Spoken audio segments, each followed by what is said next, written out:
мектептің оқушылары Заңғар және Мансұр. Ал бастай беріңіздер, сәттілік сіздерге. Армысыздар ақыласқан ағалар. Армысыздар жан жайсаң жақсылар. Алдарыңызда қаз дауысты Қазбек би мектеп оқушылары Заңғар, Мансұр балаларыңыз біз боламыз. Сыр шерткен бізге көнеден ұрпаққа үлгі-өнеге болған бабаларымыздың шешендік сөздерін қабыл алыңыздар. Төрде отырған төкең екі биге кезек қарап, екі етегін қымтанып, екі үйін қомданып қойып, тамағын тырнапты. Вай, қос інім, қос шырағым, аға боп, алдарыңа түскелі тұрмын. Ағаң, алдыңдағы әуеліп өскен дарағың, інің, қанатың мен құйрығың қайрап салар жарағың. Артымда сендер барда, қанат жайып самғармын, алдаспанды сермермін. Жауласқанды жайғармын, дауласқанды жерлермін. Мына менің баруым жөн емес пе? Сонда Айтеке жай буындай жарқ етіп, шапшандық танытыпты.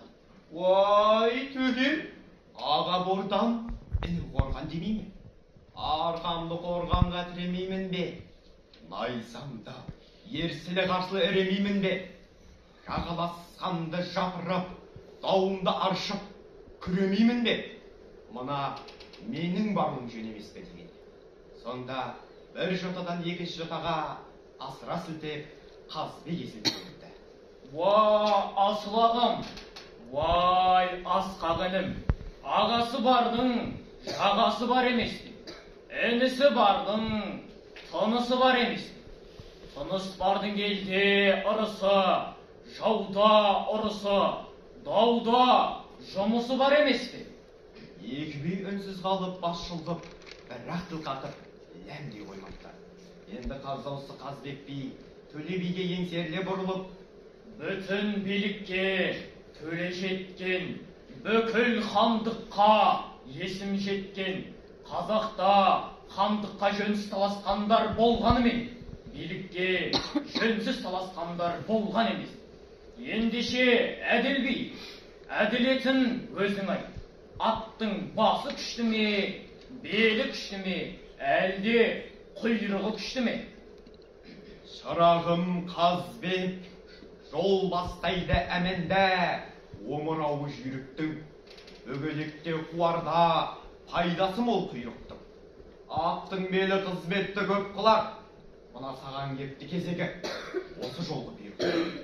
Жай онда қолыңды. Атасызға ата бол, батасызға бата бол. Арып ашқан ғарыптың жел жағына жота бол. Панасызға пана бол, тек сақтамас бала бол. Дос сүйініп қас сыйлар, асу бермес дана бол. Әумин. Деп батасын беріп, қаз дауысты Қазбек биді аттандырып салыпты. Қаз дауысты Қазбек би ел аралап жүріп, бір үйге түсіпті. Сонда үйде ерінің жоғына қарамастан, әйелі қонақтарды жақсы күтті. Сонда қаз дауысты Қазбек би, оның әйелі мұндай, оның ері қандай деп отырғанда үйіне ер кіріп келеді. Еріне қараса, ер бөріге оған адам екен. Сонда Қазбек тағы да мысқылдап жолдастарына қарап, былай деген екен. Жараңдар, бұл сөзінің мәнісі бар, мәнсіздің мәндіменен несі бар? Құданың құдіретіне қарап тұрсам, жапалақ үйрек алған бірісі бар. Сонда әйел Қазбектің сөзін сразу денде ұғынып, олай жауап қайтарған екен. Биеке, ол сөзіңнің мәнісі бар, мәнсіздің мәндіменен көбісі бар. Жапалақ үлген қысым мөсе тұтпай, әлде де қоңыр қазан дәмесі бар деген екен. Сонда қаз дауысты Қазбек би әйелге риза болып, балаң жаман болса, көрінгеннің мазақ емес пе? Атың жаман болса, шыбын жанның азап емес пе? Қатын жаман болса, бұл дүниенің тозақ емес пе? Туған балаң жақсы болса, жан мен тәннің шырақ емес пе? Мінген атың жақсы болса, бұл дүниенің пырақ емес пе? Алған жарың жақсы болса, жейғаның мен мейманыңның тұрақ емес пе? Кім жақын, не қымбат, не қиын деген сұраққа қаз дауысты Қазбек былай жауап береді екен. Тату болса ағайын жақын, ақылшыл болса апайың жақын. Ауырмал болса інің жақын, алдыңа тартқан адал ісің, қимас жақын қарындасың. Бауырым, сыбайлас болса нағашың жақын, сыбайлас болса нағашың жақын, адал болса досың жақын.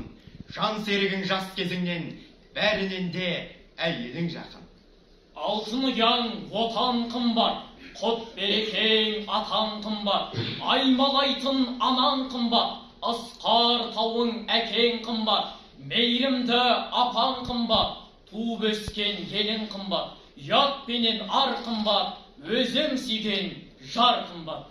Арадан шыққан жау қиын, шешелмейтін дау қиын, шанышқылаған сөз қиын, жазылмаса дерт қиын, іске аспаған серт қиын. Ақылыңнан адасып, өзің түскен өрт қиын. Қазбек бидің шешендік сөздері бата тілек ретінде де келеді.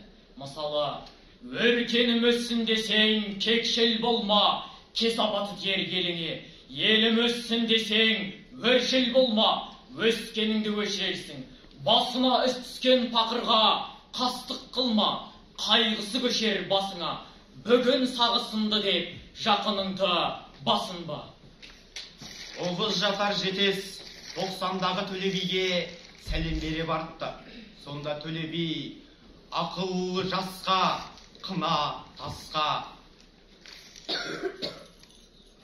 тасқа, сөз басқа деген екен. Не қалайсың балам деген екен.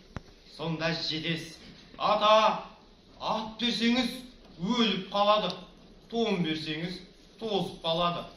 Ат тоңа өлмейтін, өшпейтін, өмірі естен кетпейтін бір даналық сөз айтып берсеңіз, разы боламын деді. Онда қолыңды жай балам. Бір үйдің баласы болма, көп үйдің санасы бол. Бір елдің атасы болма, бар елдің данасы бол. Бір томның жағасы болма, көп көлдің ағасы бол. Ақты ақ деп бағала, қараны қара деп қарала. Өзегің талса, өзен бойын шағала. Өзіңе өзің кәміл бол, халқыңа әділ бол. Жауыңа қатал бол, досыңа адал бол. Әумин.